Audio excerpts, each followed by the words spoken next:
జోష్నకి warning ఇస్తున్న దశరథ మాటల ద్వారా నిజం తెలుసుకున్న సుమిత్ర, ఊహించని నిర్ణయం తీసుకున్న శివన్నారాయణ. ఈ వీడియో కనుక నచ్చినట్టయితే తప్పకుండా ఒక లైక్ చేయండి. జోష్ననైతే కార్తిక్ ఇంటి దగ్గర వదిలిపెడతాడు. అప్పుడే కోపంగా ఉన్న కార్తిక్ని చూసి దశరథ అయితే అడుగుతూ ఉంటాడు, ఏమైందిరా, ఏం జరిగింది, ఇంతసేపు నువ్వెక్కడికి వెళ్ళావు? జోష్న తలనొప్పి అనడమేంటి, నువ్వు ఇంతసేపు బయట తిరిగి రావడమేంటి? ఏదో జరిగిందని నిన్ను చూస్తూ ఉంటేనే అర్థమవుతుంది, ఏం జరిగిందో చెప్పరా అంటూ అడుగుతూ ఉంటాడు. దశరథ అయితే, ఏం చెప్పమంటావు మావయ్య, జోష్న పైచాచికం రోజు రోజుకి ఎక్కువైపోతుంది. తాలిబొట్టు తీసుకువచ్చి తన మెడలో కట్టమని చెప్తుంది. ఈ పెళ్లి రోజు నాడే నా మెడలో తాలి కట్టి నన్నే ఒక బహుమతిగా స్వీకరించు బావా, ఈరోజే నా మెడలో తాలి కట్టు, నన్ను నీ భార్యగా స్వీకరించు అంటూ పిచ్చిదాల్లా ప్రవర్తిస్తుంది. నేను గనక పెళ్లి చేసుకోకపోతే చచ్చిపోతాను అంటూ రివాల్వర్ తీసుకువచ్చి షూట్ చేసుకుంటానంటూ బెదిరించింది. ఈ జోష్నని చూస్తూ ఉంటే రోజు రోజుకి ఒక సైకోలా తయారవుతుంది. తనని ఎలా ఆపాలో అర్థం కావడం లేదు అంటూ ఇక కార్తీక్ అయితే కోపంగా చెప్పేసరికి దశరథ అయితే అంటూ ఉంటాడు, నేను చెప్పాను కదా కార్తీక్, నిజం బయట పెడితే తప్ప ఈ సమస్యకి పరిష్కారం దొరకదు. మనం నిజం చెప్తేనే ఏదోటి పరిష్కారం దొరుకుతుంది. నువ్వెందుకో ఇలా నిజాన్ని బయట పెట్టడానికి భయపడుతున్నావో నాకు అర్థం కావడం లేదు. ఈరోజే సుమిత్ర దగ్గర నిజాన్ని బయట పెడతాను, నాన్నకి అలాగే కాంచనకి అందరికీ తెలిసేలా చేస్తాను అంటూ ఇక అంటూ ఉండగా, మావయ్య నేను నిజాన్ని బయట పెట్టలేక కాదు, నువ్వే చూస్తున్నావు కదా జోష్న అంటే అత్తకి ఎంత ప్రాణమో. ఇప్పుడు కనుక మనం ఉన్న పనంగా జోష్న నీ కూతురు కాదు, తను ఒక దుర్మార్గురాలు, ప్రతి విషయంలో కూడా తను ఎన్నో కుట్రలు చేసింది అంటూ అన్ని నిజాలు బయట పెడితే అత్త ఎట్టి పరిస్థితిలో కూడా తట్టుకోలేదు. జోష్న కన్న కూతురు కాకపోవచ్చు, కానీ తను చిన్నప్పటి నుంచి ప్రాణంగా పెంచుకుంది కదా, కన్న ప్రేమ కన్నా పెంచిన ప్రేమ కూడా గొప్పది అంటారు కదా మావయ్య. ఇప్పుడు తన పెంపుడు కూతురు ఇలా తయారైంది అంటే నా పెంపకం లోపం వల్లే ఇలా తయారైంది, నేను తప్పు చేశాను అంటూ అత్త కుమిలిపోతుంది. ఈ విషయాలు ఏవి కూడా అత్తకి తెలియడానికి వీల్లేదని నేను దీప అనుకుంటున్నాము. అత్త బాధపడుతూ ఉంటే దీప సహించలేదు, దీప బాధని నేను చూడలేను, అందుకనే ఈ నిజాన్ని బయట పెట్టడం లేదు.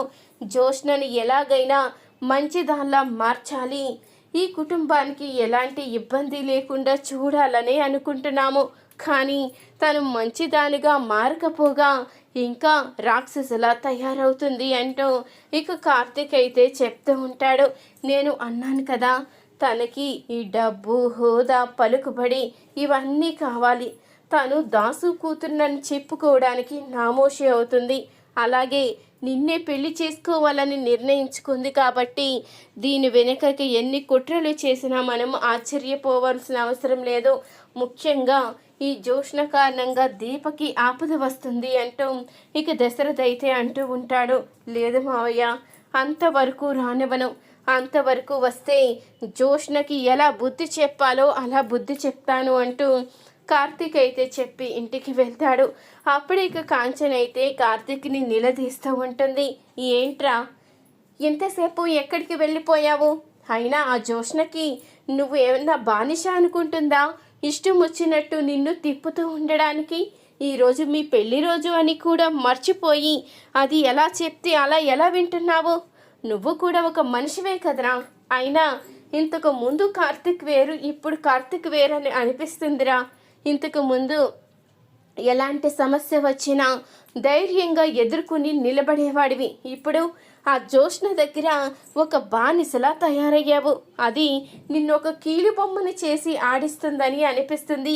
అది ఆడమంటే ఆడుతున్నావు, పాడమంటే పాడుతున్నావు.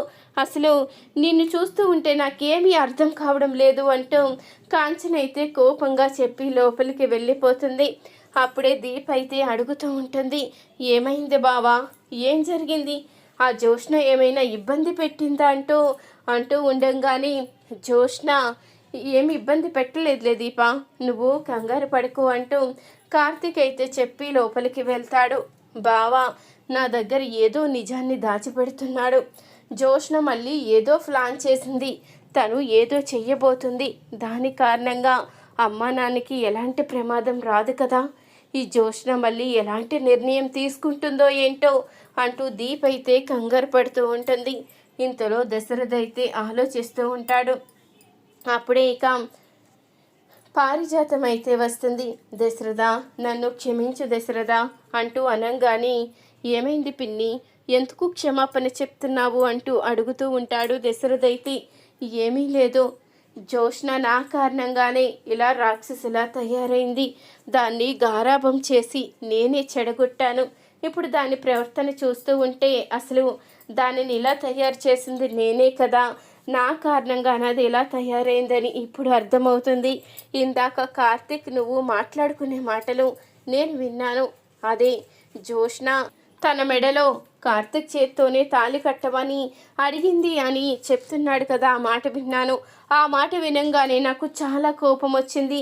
కోపంగా అప్పుడే జోష్నను నిలదీయడానికి వెళ్ళిపోయాను. అర్థమైంది నువ్వు ఎంత బాధపడుతున్నావో అంటూ ఇక దశరథతో మాట్లాడుతూ ఉంటుంది పారిజాతం.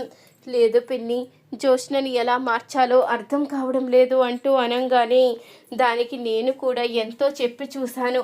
కానీ దీపకి ఎక్కడ అన్యాయం చేస్తుందని నాకు చాలా భయంగా ఉంది.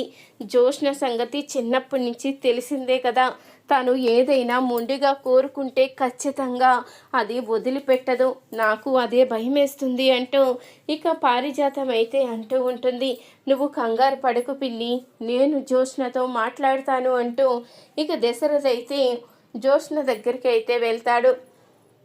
అప్పుడే ఇక సుమిత్రకి కూడా జోష్న నిజస్వరూపం తెలియాలని పారిజాతం అయితే సుమిత్ర దగ్గరికి అయితే వస్తుంది. సుమిత్ర, అక్కడ జోష్న ఏదో తప్పు చేసిందని దశరథ మందలిస్తున్నాడు. ఏం జరిగిందో నువ్వే తెలుసుకుందువురా అంటూ పారిజాతం అయితే ఇక సుమిత్రను తీసుకుని వస్తుంది.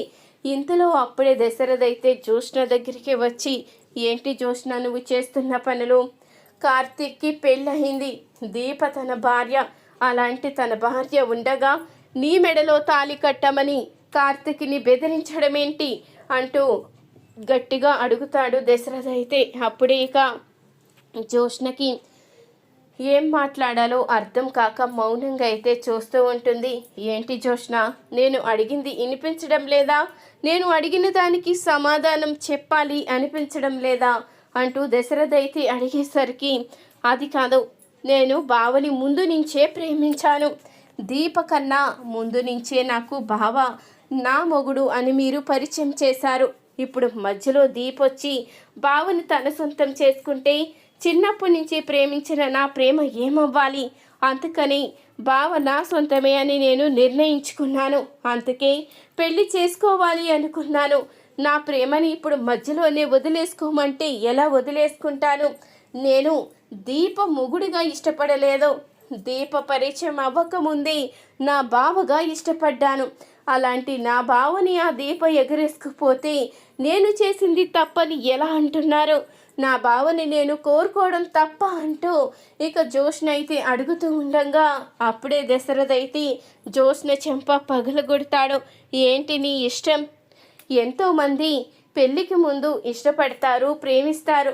కానీ అందరికీ ప్రేమ పెళ్ళిళ్ళు అవ్వాలనేమీ లేదు కదా. ఇప్పుడు పెళ్లి చేసుకున్న వాళ్ళందరూ సంతోషంగా లేరా చెప్పు అంటూ అడుగుతూ ఉంటాడు దశరథ అయితే. సంతోషంగా ఉన్నారా లేదా అన్నది నాకు అనవసరం. కానీ ప్రేమించిన వాడు కళ్ళ ముందే కనిపిస్తున్నప్పుడు నేను ఎలా మళ్ళీ పెళ్లి చేసుకోగలను? నా ప్రేమని ఎలా చంపుకోగలను అంటూ జోష్న అయితే అడుగుతూ ఉంటుంది. చూడు, నువ్వు కార్తీక్కి దూరంగా ఉండాలి. దీప జీవితాన్ని నాశనం చేస్తాను అంటే చూస్తూ ఊరుకునేదే లేదు అంటూ దశరథ అడుగుతూ ఉండగా, దీప జీవితం నాశనమైనా సరే నేను మాత్రం కార్తీక్ బావనే పెళ్లి చేసుకుని తీరుతాను. అవసరమైతే దీపనే లేకుండా చేస్తాను అంటూ జోష్న అయితే చెప్తూ ఉంటుంది. ఇంతలో ఈ మాటలన్నీ విన్న సుమిత్ర అయితే జోష్న నిజస్వరూపాన్ని అయితే తెలుసుకుంటుంది. నా పెంపకం లోపం వల్ల ఈ జోష్న ఇలా తయారైంది. ఇప్పటికైనా నువ్వు నిజం తెలుసుకుంటావని ఇలా తీసుకువచ్చాను.